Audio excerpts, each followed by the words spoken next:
교회 소식 전하겠습니다. 여러 어려운 상황 속에서도 마음을 지켜 하나님께 예배하기 위해 각자의 처소에서 함께하는 모든 성도님들을 환영하고 축복합니다. 오늘은 사명 목장 축제 선포식이 있는 날입니다.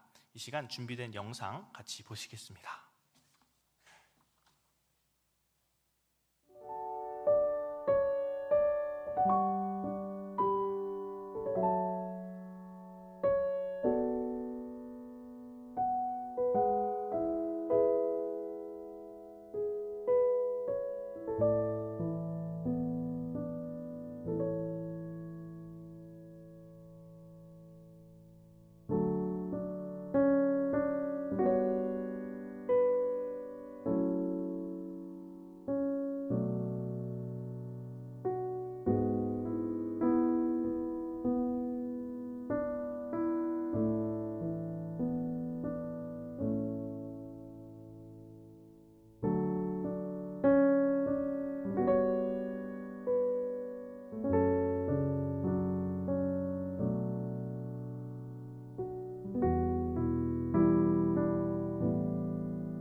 저는 이번 사명 목장 축제에서 기획을 맡은 신재성 목사입니다.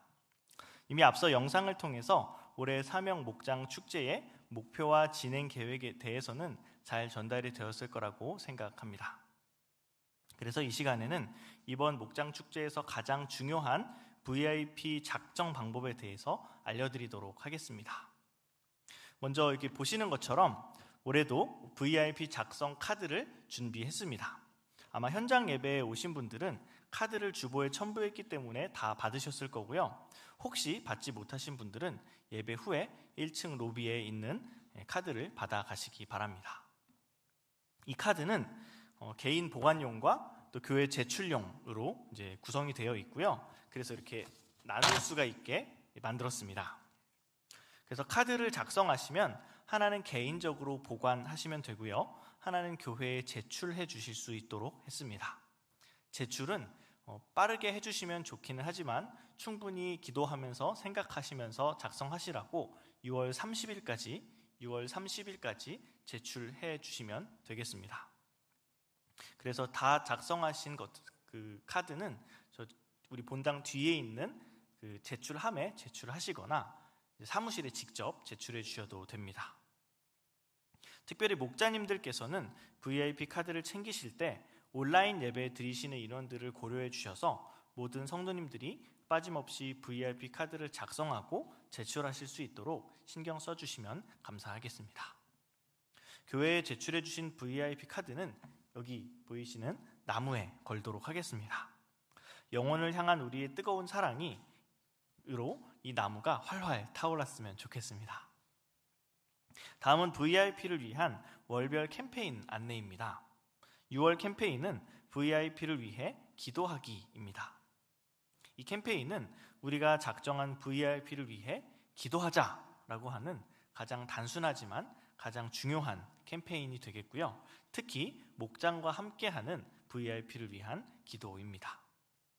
일단 오늘 안내드린 대로 VIP 작성을 다 하신 후에 이제 목자님들을 통해 목장과 함께하는 VIP를 위한 기도 가이드를 이제 제공할 계획입니다.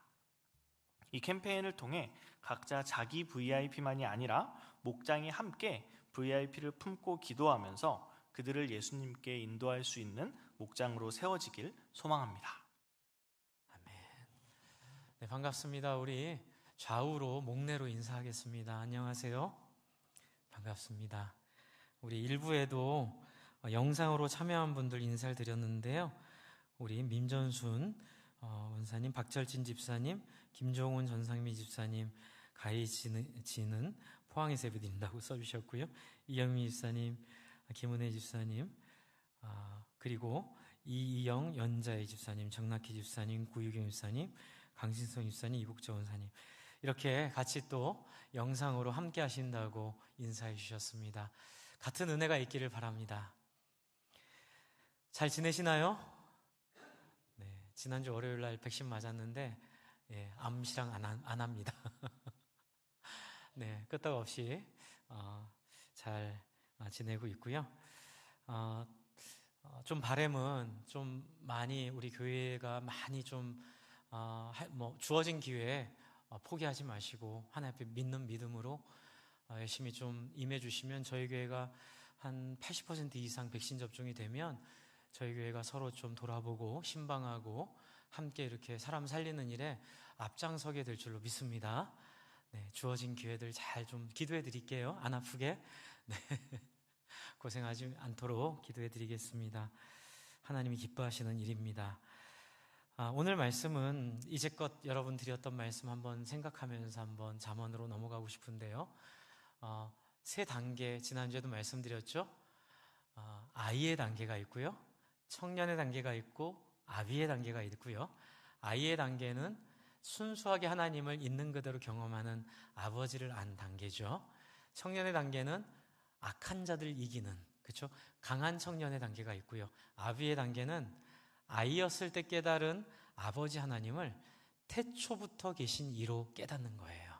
그러니까 아버지로부터 더 풍성해지고 넓어지면서 삶의 균형이 잡혀가는 게 아비의 단계인데, 이 단계에는 꼭 하나님이 사용하시는 도구가 있다고 그랬는데 뭔지 기억하세요?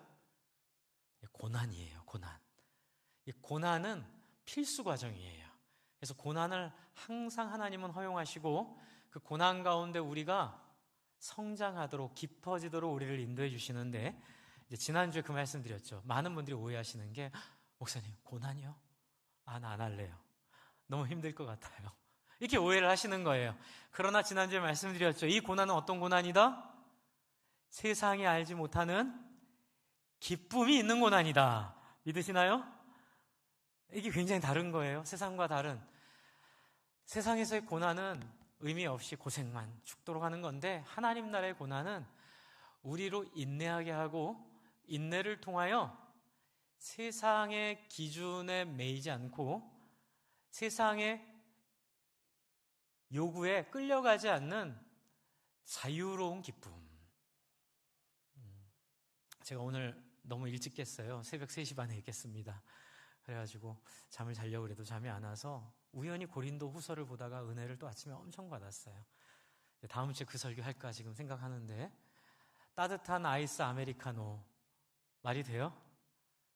세상은 안 되잖아요. 그렇죠? 근데 하나님 나라는 얘기가 돼요. 근심 가운데 있으나 기쁜 자요. 고난당하나 모든 걸 얻은 자이고, 그렇죠? 죽은 자 같은 사람이나 산 사람이다. 우리를 그리스도 예수 안에 있는 그 어떤 것에도 하나님의 사랑에서 우리를 끊을 수 없다는 건 놀라운 세상이 모르는 비밀을 고백하고 있더라고요. 여러분, 이 기쁨을 맛보시기 바랍니다. 근데 이제 오늘 잠언 말씀은 이 기쁨으로 어디를 향해 갈 건지를 보여주고 있어요. 저는 이 잠언이요, 매뉴얼이라는 생각이 듭니다. 예수님을 통해 성령님을 경험한 사람들이 살아갈 길들을 정리해주고 있는 매뉴얼이다. 그래서 여러분, 예수 믿은 사람들은요, 구약 성경 필요 없지 않아요. 꼭 필요해요. 성령님을 통해 우리를 어느 정도 이상으로 살게 하실지에 대한 하나님의 약속이자 동시에 우리를 향한 하나님의 요청이기도 해요. 내가 붙잡고 있으니 걱정하지 말고 한 발을 내디드라. 어떻게 해요? 잠언에 있는 지혜를 따라. 그래서 오늘 이 잠언 18장을 좀 같이 말씀드리려고 합니다. 그런데 이 18장을 이렇게 쭉 보면 두 가지로 나뉩니다. 미련한 자와 명철한 자, 이 두 가지로 나뉘거든요. 여러분 여쭤보겠습니다. 미련한 자가 되고 싶으세요? 명철한 자가 되고 싶으세요? 명철한 자가 되고 싶으시죠? 그런데 이 잠언 18장을 읽으면 우리가 생각하는 명철한 자와는 약간 좀 다른 차원의 얘기를 하고 있어요.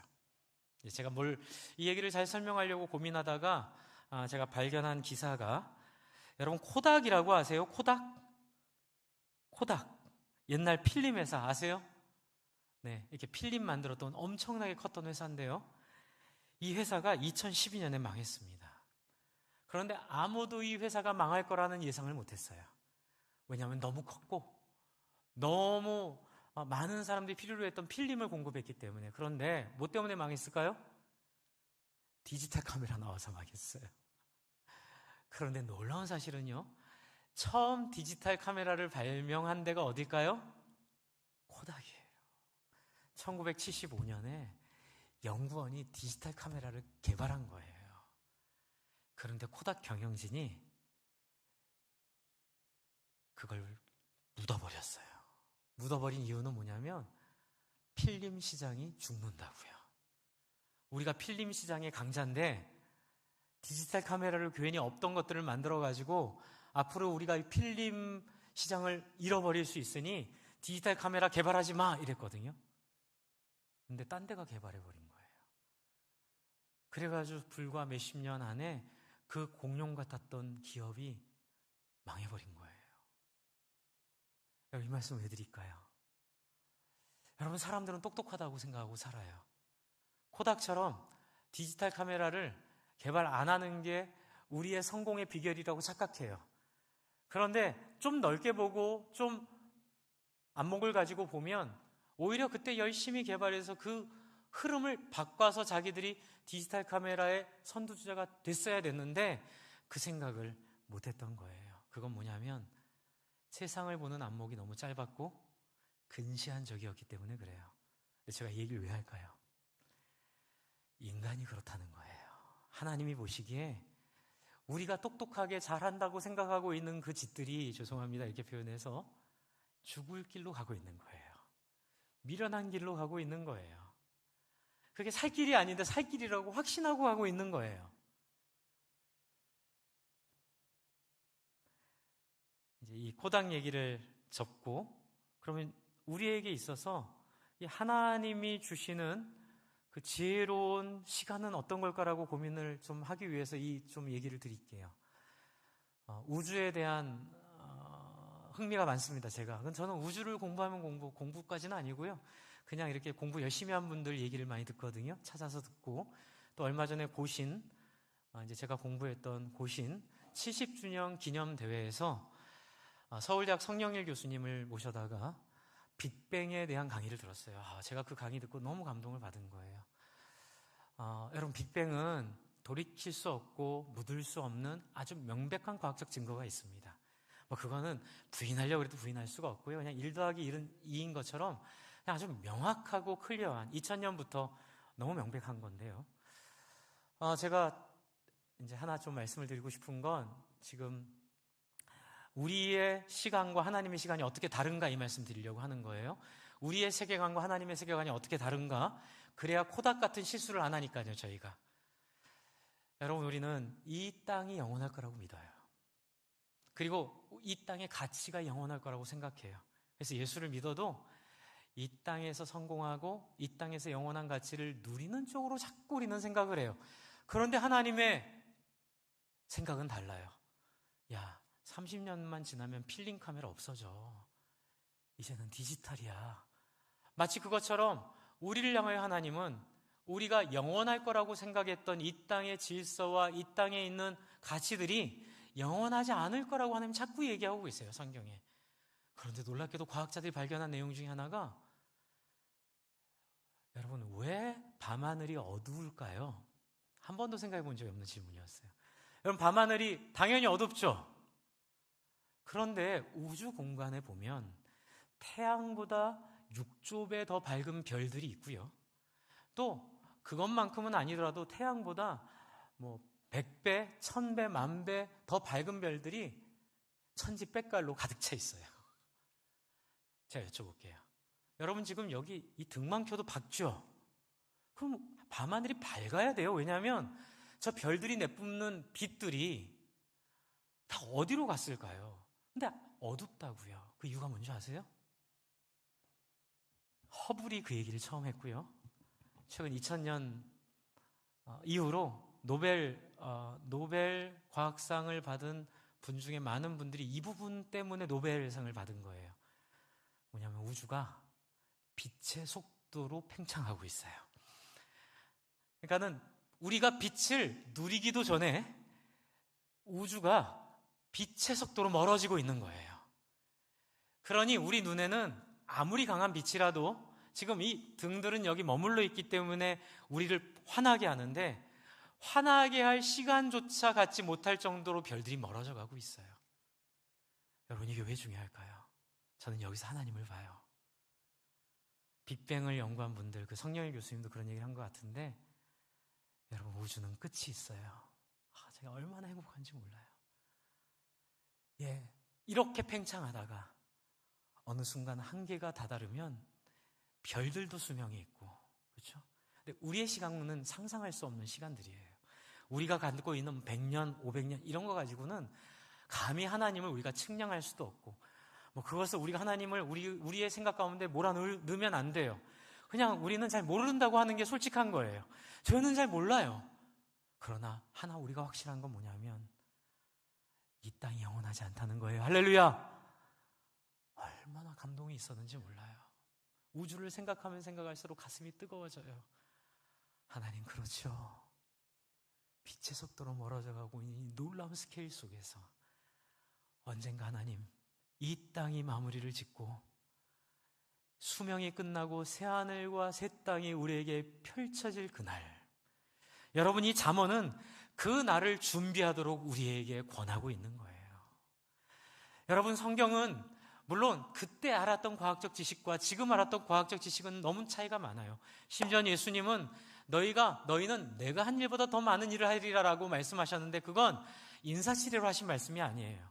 하나님 주신 섭리 안에 말세가 가까이 오면 올수록, 과학기술이 발전하면 발전할수록 같은 우주를 보고 하나님이 없다고 말하는 사람이 있는 반면에 그 우주를 보고 하나님을 발견하는 사람이 있는 그 차이만큼이나, 그렇죠, 하나님은 명확하게 우리의 운명을 가릴 것임을 말씀하고 계세요.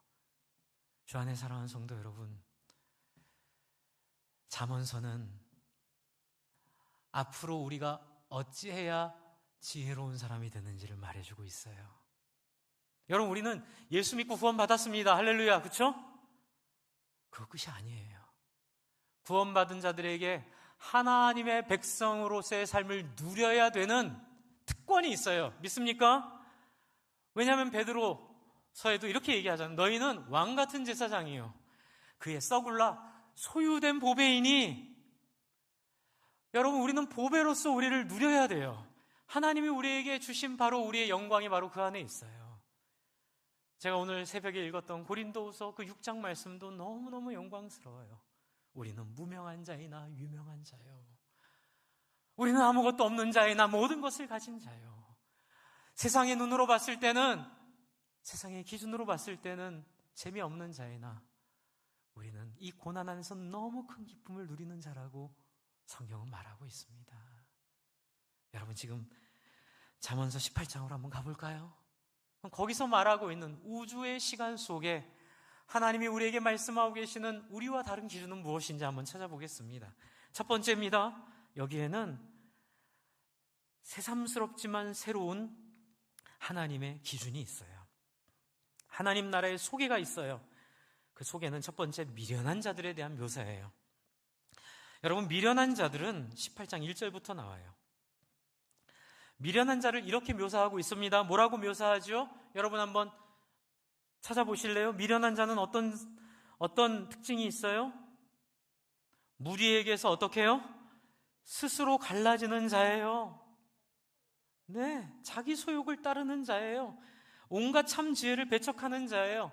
여러분, 미련한 게요, 특징이 아니에요. 미련한 건 지혜를 배척하는 거예요. 왜요? 미련해서. 코닥이 디지털 시장을 미련해서 예측하지 못한 것처럼, 미안합니다, 코닥 사장님들, 누군지 모르지만 어쨌든 우리도 그럴 수 있다는 거예요. 그런데 여러분, 미련한 지혜를 찾지 못하는 사람의 특징이 뭐예요? 이게 대포를 꽝 쏘고 시작하고 있어요. 누구예요? 무리에서 스스로 갈라지는 자예요. 두 가지 측면이 있어요. 동전의 앞뒷면입니다.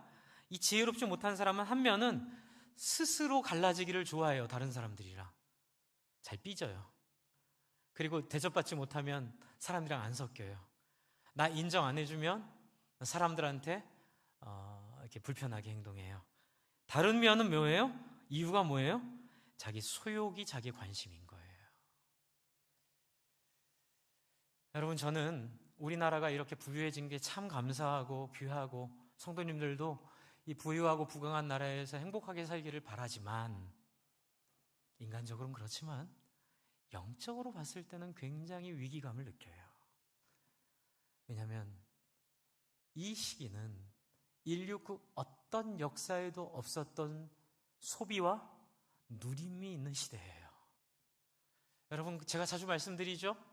지금 우리는 모두가 다 2000년 전, 아니 500년 전, 아니요 200년 전, 아니요 100년 전 황제보다 나은 삶을 살고 있어요. 아세요? 황제들이 누리지 못한 걸 우리는 다 누리고 있어요. 그런데 그 놀라운 게 뭐냐면 돈만 있으면 그렇게 살 수 있다는 확신이에요. 여러분, 돈이 상징하는 게 뭘까요? 자기 중심성이에요. 그래서 저희가 신자의 삶 할 때 가장 중점적으로 여러분께 알려드리는 게 뭐냐면, 죄는 불법이 아니고 무법이다, 이거예요. 한번 따라주세요. 죄는 불법이 아니고 무법이다. 이게 무슨 차이냐면요, 불법은 하지 말라는 걸 안 하기만 하면 돼요. 그런데 하나님의 나라는 그렇게 얘기 안 해요. 죄는 뭐예요? 하지 말라는 걸 안 하는 그런 게 아니라 네가 법인 게 죄인 거예요. 네 마음대로 사는 게 죄인 거예요. 네가 하고 싶은 대로 하는 게 죄인 거예요. 네가 원하는 대로 살 수 있는 게 죄인 거예요. 여러분, 옛날은 그래도 사람들이 겸손할 이유가 많았어요. 압제를 당하고 폭정을 당하고, 그 예수님 시대만 해도 노예와 그런 사람들이 많이 있었잖아요. 그런데 지금 모두가 다 공평하고 평등한 세상이 됐어요. 좋아요. 저는 이게 역사 발전이라고 믿어요. 하나님의 나라 가까이 왔어요. 분명히 우리 모두가 다 평등하게 그 나라에서 하나님의 자녀로 다 살게 될 거예요. 그런데 부작용이 있어요. 주님을 모르는 사람들에게는 이게 뭐예요? 다 자기가 황제가 되는 거예요. 자기가 다 주인이 되는 거예요. 그래서 어떻게 해요? 스스로 갈라지는 자예요. 스스로 갈라치게 하는 자예요. 어떤 진리나 어떤 옳음 가운데 함께하지 않아요. 이게 나한테 이익이 되면 거짓이라도 동참하고요, 이익이 안 되면 진리라도 배척해요. 그래서 자기 소욕을 따르는 사람들이 똑똑할 것 같은데 하나님은 뭐라고 말씀하시죠? 그게 바로 디지털 카메라를 포기한 게 바로 지혜로운 게 아니라고 하나님이 얘기하고 계시는 거예요. 주 안에 사랑하는 성도 여러분, 우리 자녀들 어떻게 키우나요? 지지 마. 제가 한 번 더 말씀드렸지만 너는 어디 가서도 이겨야 돼. 경쟁에서 승리해야 돼. 무조건 뉴욕 가서 살아야 돼. 런던 가서 살아야 돼. 서울 가야 돼. 영통도 좋잖아요. 영통에서 최고가 돼야 돼. 여러분, 그게 뭐예요? 지혜로우나 미련한 거예요. 하나님을 모르기 때문에 그래요.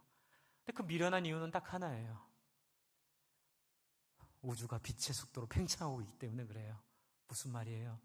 빛의 속도로 마지막을 향해 달려가고 있어요. 곧 다가올 거예요. 멀지 않아요. 100년 안에 개인의 종말은 다 다가와요. 여러분, 저는 이번에 우리 이웅재 집사님 임종을 보면 참 행복했어요. 가슴 아팠지만 참 감사했어요. 믿음으로 신앙을 고백하는 그 모습을 보며 저한테 문자를 참 많이 주셨거든요. 그 문자마다 자기 인생에 대한 돌아봄과 자기의 삶을 어떻게 살 것인지에 대한 결심과 하나님을 간절히 찾고 소망하는 모습을 제가 계속 보면서 참 특별하고 참 영광스럽다. 아니나 다를까 하나님이 시간을 다 하시고 모시고 갈 때에 천사 같은 미소로 그러시더라고요. 우리 아내 되시는 집사님이 3일 동안 그 아이들이랑 딱 병원에서 허락한 게, 저도 못 들어갔으니까 딱 3일간 아이들과 함께 있을 수 있었는데 자기들의 인생의 가장 최고의 시간이었다고. 여러분, 저는 그렇게 임종하는 게 소원이었는데, 그리고 그렇게 임종하는 걸 많이 못 봤는데, 여러분, 너무나 많은 사람들이 갑자기 병이 오고 갑자기 죽음이 오면 어찌할 줄 몰라요. 자기 영원히 살 줄로 알았거든요. 그리고 그게 와도 언젠간 오겠지라고 생각을 했지, 그게 지금인지는 몰랐거든요. 여러분, 그거 아세요? 이런 마음이 준비 안 돼 있으면 예수님께 나가기가 너무 어렵다는 거예요. 예, 이렇게 갑자기 이렇게 그 시한부 선고를 받고 돌아가실 분들을 많이 섬겨봤지만, 마음의 소원은 이런 분들이 다 하나님을 만났으면 좋겠는데, 미리 하나님 앞에 자기의 마음을 드리지 않고 소욕을 쫓아 살고 갈라지는 삶을 살아왔던 분들이 돌아서기가 너무나 어려운 것들을 임상적으로 보고 있어요. 안타까움이 여기 있어요. 시간이 있을 때에 밤하늘의 별을 한번 보세요. 여러분, 이렇게 환해지지 않는 이유가 저 별들이 빛의 속도로 팽창하고 있기 때문에 우리에게 주어진 빛 이상으로는 우리에게 오지 않는 거예요. 그 빛은 계속 멀어져 가고 있기 때문에 아무리 많은 빛을 발산해도 이렇게 환해지지 않는 이 놀라움을 통해서, 아, 나에게 끝이 있구나. 이 땅은 끝이 있구나. 아무리 부동산, 아무리 이 땅의 성공, 아무리 이 땅의 사업, 아무리 이 땅의 놀라운 영광들을 말하고 있지만 그것도 다 끝이 있구나. 아브라함이 나왔던 갈대아 우르가 여러분은 얼마나 대단한 도시였는가 학자들이 밝혀내고 있어요. 지금의 뉴욕 정도 되는. 그런데 여러분, 지금 갈대아 우르 발굴하는 자리 한번 사진으로 보세요. 흔적밖에 안 남았어요. 여러분, 갈대아 우르 사거리의 가장 큰 포스코 빌딩 주인이 누구였는지 아무도 몰라요. 갈대아 우르의 가장 요지에 사업하고 있었던 그 사람이 어떤 사람이었는지 누구도 기억하지 않아요. 그냥 먼지처럼 사라져버린 인생들. 그러나 그 갈대아 우르를 떠나 하나님을 쫓은 아브라함은 영원히 기억될 뿐만 아니라 영원히 살 줄로 믿습니다. 여러분, 지금 그 얘기하고 있는 거예요. 온갖 참 지혜를 배척하는 세상. 2절에 보시면 미련한 자는 명철을 기뻐하지 않아요. 그런데 명철을 기뻐하지 않는 이유는 명철을 싫어해서가 아니에요. 이유는 딱 하나예요. 나를 너무 좋아해서 그래요. 그러니까 명철을 싫어하는 사람은 없어요. 그런데 문제는 뭐냐면 나를 너무 좋아하면 명철이 보이지 않는 거예요. 그래서 자기 의사를 드러내기만 하는, 자기 생각에서 벗어나지 않는. 여러분, 목회할 때 제일 힘든 부분이 이 부분이에요. 아무리 하나님의 말씀을 많이 전해드려도, 아무리 하나님의 말씀을 많이 말씀드려도 안 되는 사람은 안 돼요.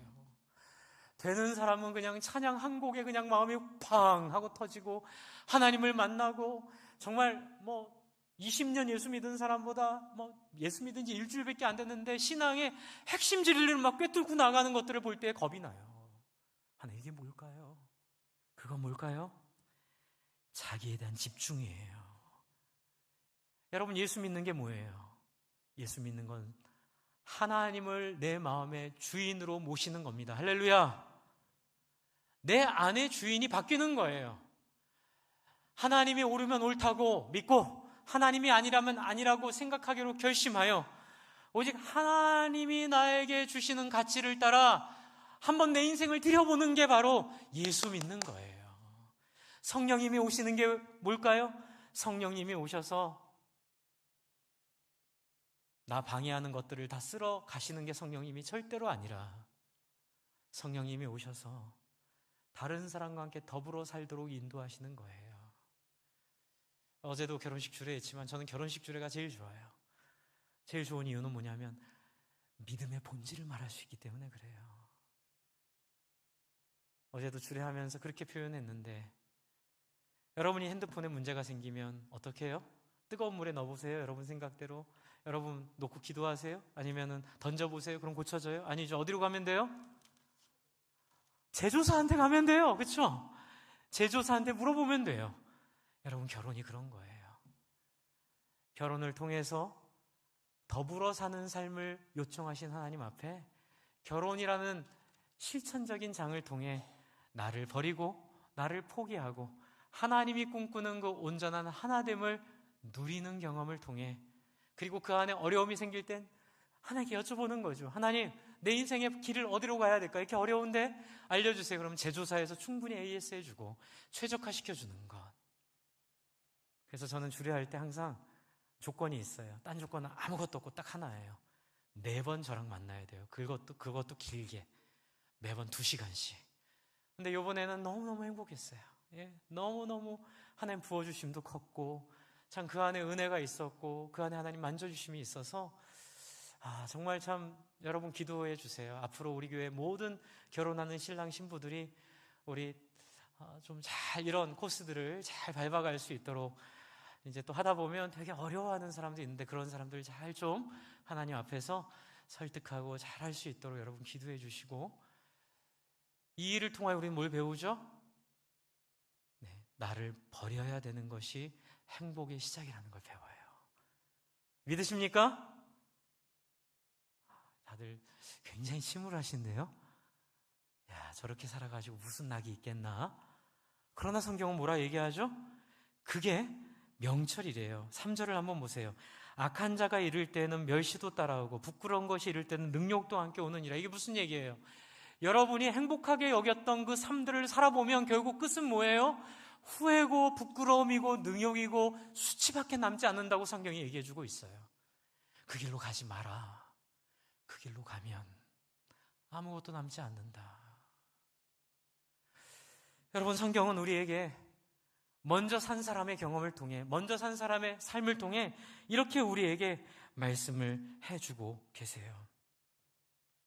그러나 4절을 한번 보세요. 여기에 비추어 그렇지 않은 사람이 나와요.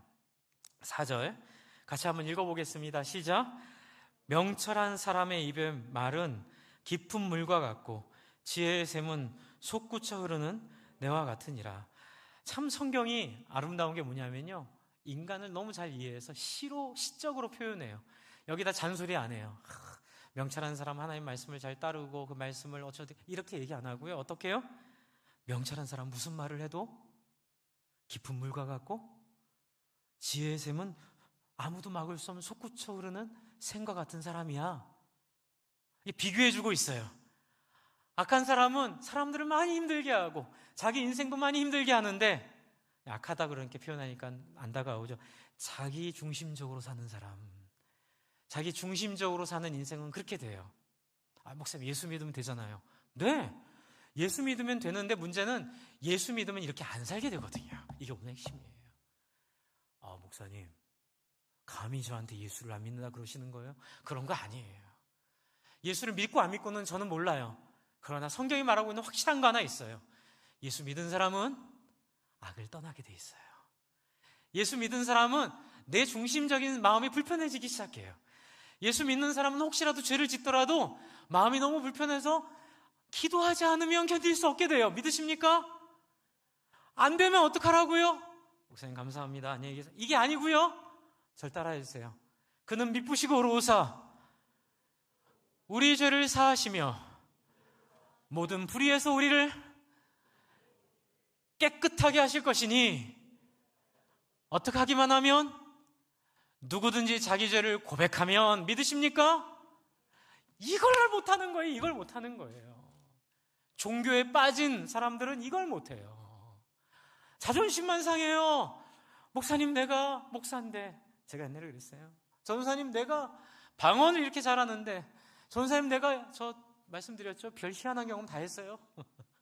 막 제가 제 몸을 떠가지고 막 화성까지 갔다 오고 그랬어요. 나 이런 신비한 체험을 내가 했는데 감히 나한테, 여러분 그렇게 안 돼요. 깨달았어요. 그게 예수 믿지 않는 거라는 걸. 주님이 나에게 은혜를 주셨는데, 주님이 나를 불러주셨는데, 그래서 나에게 그런 경험도 주셨는데, 방언도 하게 하셨는데, 그 다음에 그 주님 앞에 나를 내려놓고 믿음이 없으면 어때요? 예수를 잘 못 믿었으면 어때요? 지금 다시 나아가면 되죠. 어떻게 해요? 하나님, 나는 이런 미련한 자입니다. 나에게는 이런 지혜가 없습니다. 하나님, 나를 불쌍히 여겨주세요. 이렇게 얘기하면 어떤 사람이 돼요? 명철한 사람이 된다고 지금 계속 얘기하고 있는 거예요. 이제 5절부터 여러분 9절까지는 이게 시 기법이에요. 이제 막 문학가 같아요. 영화 같아요. 그래서 이렇게 1절부터 3절에 막 미련한 자, 어리석은 자를 살짝 보여주고요. 거기에 비유로 4절에 명철한 자의 아름다운 모습을 막 보여준 다음에 또 5절부터 9절에 또 악한 자의 모습을 리얼하게 보여줘요. 그래서 어떻게 하라고요? 우리로 머리로 이해하지 말고 마음으로 받아들이라고요. 이 그림을 마음으로 받아들이라고. 그래서 여러분 5절부터 9절에 있는 악인의 모습을 한번 볼까요? 5절, 악인을 두둔하는 것과 재판할 때 의인을 억울하게 하는 것이 선하지 않는다. 그런데 사람들은 다 그렇게 살잖아요. 나한테 이해관계만 맞으면은 옳은 것도 틀리다 하고 틀린 것도 옳다 하고 막 자기 중심적으로만 생각하잖아요. 제가 참 기억나는 게 뭐가 있냐면 그 언론인 중에 참 많은 분들이 존경을 받았던 어떤 분이 돌아가시기 전에 그런 얘기한 게 제 머리에 탁 꽂혔어요. 언론인은 애국이 아니라 언론인은 진실을 찾는 사람이야. 여러분 너무 멋있죠? 애국도 중요해요. 하지만 애국이 진리를 떠나면 그건 죄가 돼요. 아무리 애국이 중요해도 더 중요한 건 뭐예요? 진실을 찾는 사람이 언론인이에요. 내 편이라고 봐주는 게 아니라, 나라고 기준이 꺾여지는 게 아니라 진실 가운데 서는 것이 바로 언론인인 것처럼 진실 가운데 서는 것이 예수 믿는 사람인 줄을 믿습니다. 그것이 바로 예수 믿는다는 거예요. 그런데 5절에는 악인을 두둔하고 재판할 때 의인을 억울하게 하는 것이 옳지 않다고 얘기하고 있어요. 그건 하나님의 나라가 아니라고 얘기하고 있어요. 6절은 미련한 자의 입술은 다툼을 일으키고, 재미있는 표현이죠. 그의 입은 매를 자청하느니라. 7절, 미련한 자의 입은 그의 멸망이 되고 그의 입술은 그의 영혼의 그물이 되라. 대비가 되죠. 지금 4절이랑 대비가 돼요. 의인은 뭘 말해도 깊은 샘이 흘러나오고 어디를 가도 놀라운 변화가 있는 사람인데, 악인은 가서 뭘 잘하려고 말을 해도 다 사람들 죽이는 사람인 거예요. 여러분 어떤 사람 되고 싶으세요? 여러분 무슨 말을 하던 사람 살리는 사람 되고 싶으세요? 무슨 말을 하던 사람 죽이는 사람 되고 싶으세요? 8절 더 재밌습니다. 8절 한번 읽어볼까요? 시작. 남의 말하기를 좋아하는 자의 말은 별식과 같아서 뱃속 깊은 데로 내려가느니라. 이게 무슨 말이에요? 시편 1편 1절을 떠올리는 말씀이에요. 제가 시편 1편 1절을 한번 읽어드릴게요. 그냥 듣기만 하셔도 이해가 쉬워요. 복 있는 사람은 누구냐면요, 1. 악인들의 꾀를 따르지 아니하며, 2. 죄인들의 길에 서지 아니하며, 3. 오만한 자의 자리에 앉지 아니하는 사람. 근데 여러분 여기 재밌어요. 1, 2, 3이 따로 되지 않아요. 1부터 3까지 연결되어 있어요. 악인들의 꾀를 따르기 시작하면 어떻게 돼요? 나도 모르는 사이에 어느새 내가 죄인들의 길에 서 있어요. 죄인들의 길에 서 있다 보면 어떻게 돼요? 나중엔 오만한 자의 자리에 앉는다는 얘기가 뭐예요?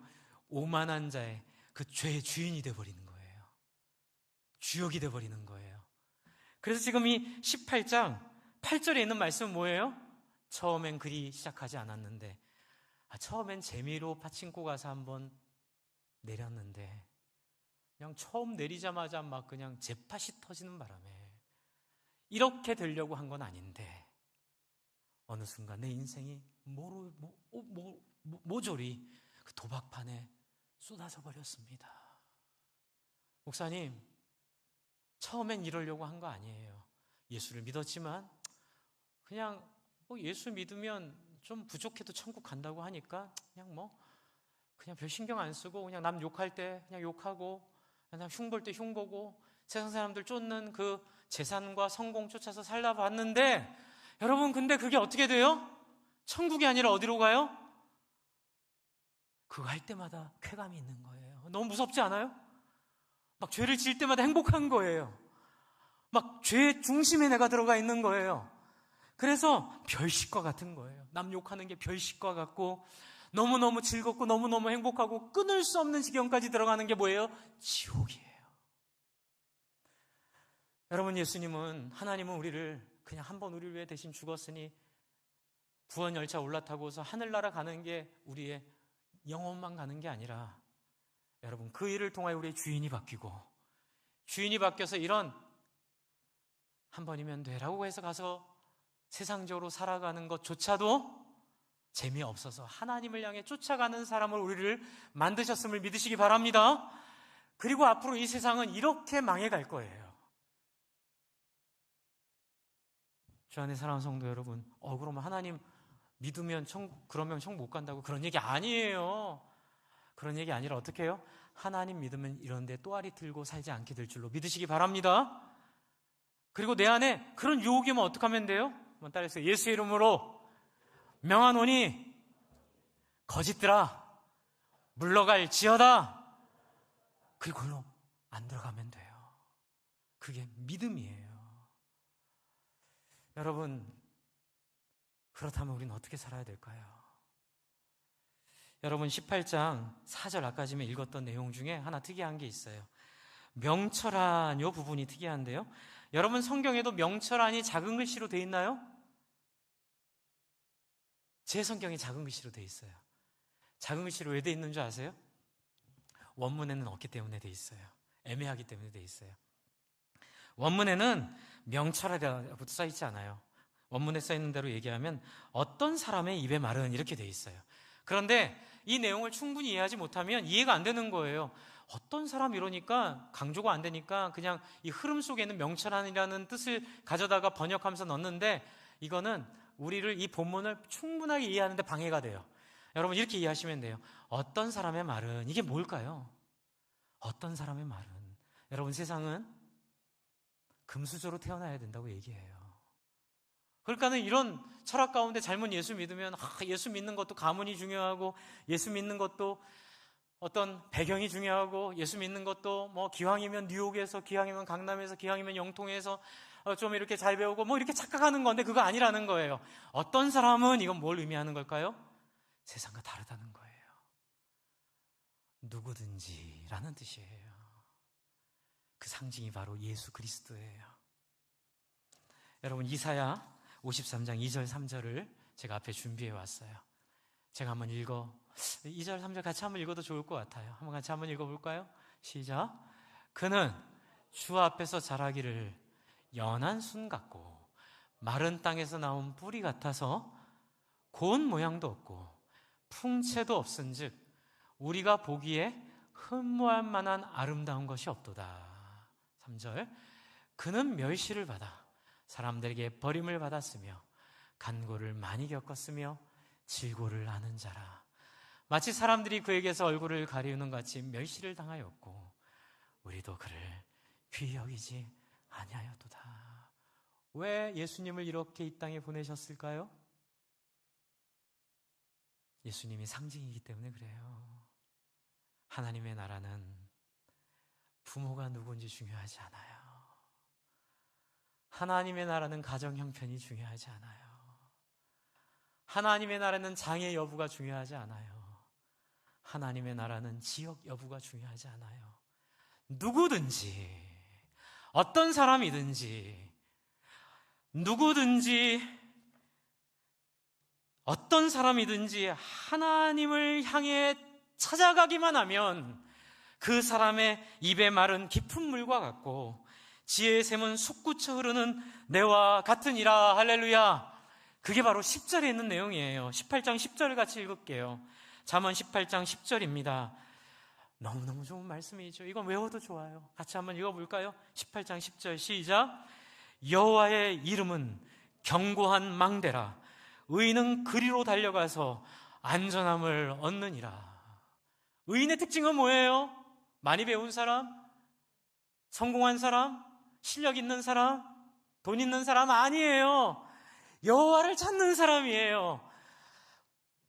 공부를 못해도, 못생겼어도, 저같이 성격이 예민하고 참 부족해도 하나님은 누구든지 당신을 부르는 사람은 하늘의 성품으로 바꾸어 주시고 하나님의 형상으로 바꾸어 주시며 우리가 꿈꾸지도 못했던 그 인생으로 하나님 우리를 바꾸어 주세요. 이게 바로 은혜예요. 바로 그 은혜예요. 하나님에게만 달려가면 돼요. 목사님, 저는 예수 믿은지 그런 얘기 알 필요 없어요. 그냥 부족하면 달려가면 돼요. 그냥 엎드리면 돼요. 새벽 기도에 나와 하나님 나를 불쌍히 여겨달라고. 여러분, 기도에 나와가지고 내 자식 어디 잘 되게 해주세요, 그런 기도가 아니라 하나님이 답이 없다고 말하는 그곳을 향해 계속 하나님 우기지 마세요. 하나님, 내 아이 좋은 하나님이 너무너무 가슴 아파하세요. 얘야, 지금 네가 해야 될 시간은 나에게 너를 내어놓고 네 아이의 인생을 나에게 맡기고 하나님과 하나 되는 시간이어야 되는데 왜 이렇게 너희 멸망한 길을 고집하고 그 길을 나한테 구하고 그 길을 통하여 불가능한 일을 자꾸 나에게 요구하느냐. 주 안에 사랑하는 성도 여러분, 여호와를 향해 달려가십시오. 하나님을 향해 부르짖으십시오. 이사야 40장 26절 31절 너무 좋아서 제가 준비해 왔어요. 읽어드릴게요. 너희는 눈을 높이 들어 누가 이 모든 것을 창조하였는가 보라. 주께서는 수요대로 만상을 이끌어내시고 그들의 모든 이름을 부르시나니 그의 권세가 크고 그의 능력이 강함으로 하나도 빠짐이 없느니라. 야곱아, 어찌하여 내가 말하며 이스라엘아, 내가 이르기를 내 길은 여호와께 숨겨졌으며 내 송사는 하나님께서 벗어났느냐 하느냐. 너는 알지 못하였느냐, 듣지 못하였느냐. 영원하신 하나님 여호와 땅끝까지 창조하신 이는 피곤하지 않으시며 곤비하지 않으시며 명철이 한이 없으시며 피곤한 자에게는 능력을 주시며 무능한 자에게는 힘을 더하시나니 소년이라도 피곤하고 곤비하며 장정이라도 넘어지며 쓰러지되. 같이 읽을까요? 31절 시작. 오직 여호와를 앙망하는 자는 새 힘을 얻으리니 독수리가 날개치며 올라간 같을 것이요 다름박질하여도 곤비하지 아니하겠고 걸어가도 피곤하지 아니하리로다. 아멘.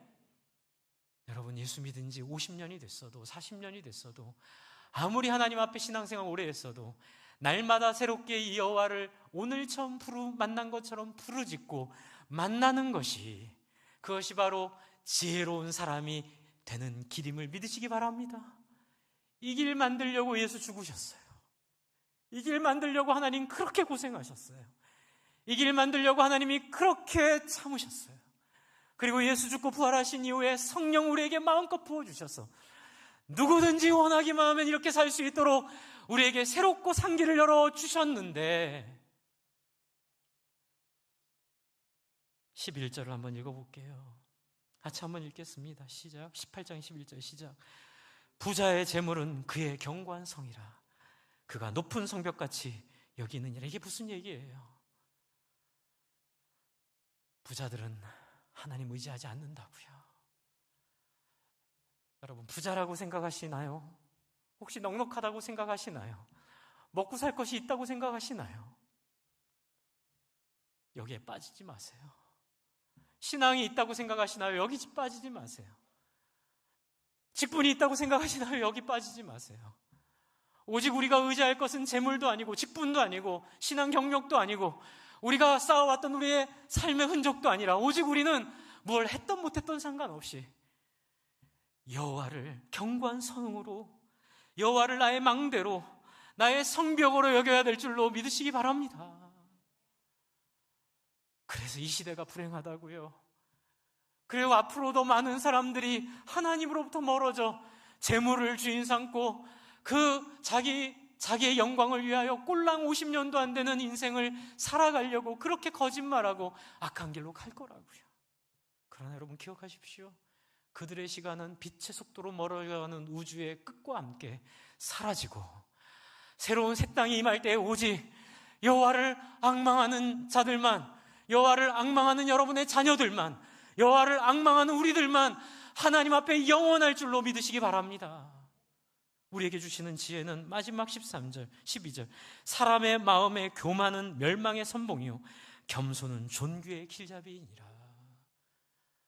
여러분, 세상 너무 믿지 마시고 한 번도 의심해 본 적이 없는 이 자본주의적 속성에 속지 마시고, 공산주의도 틀렸고 자본주의도 틀렸고 우리는 오직 복음주의 속에 하나님의 말씀 앞에 함께 나아가는 새로운 세상, 새로운 가치, 새로운 나라로 부름받았음을 믿습니다.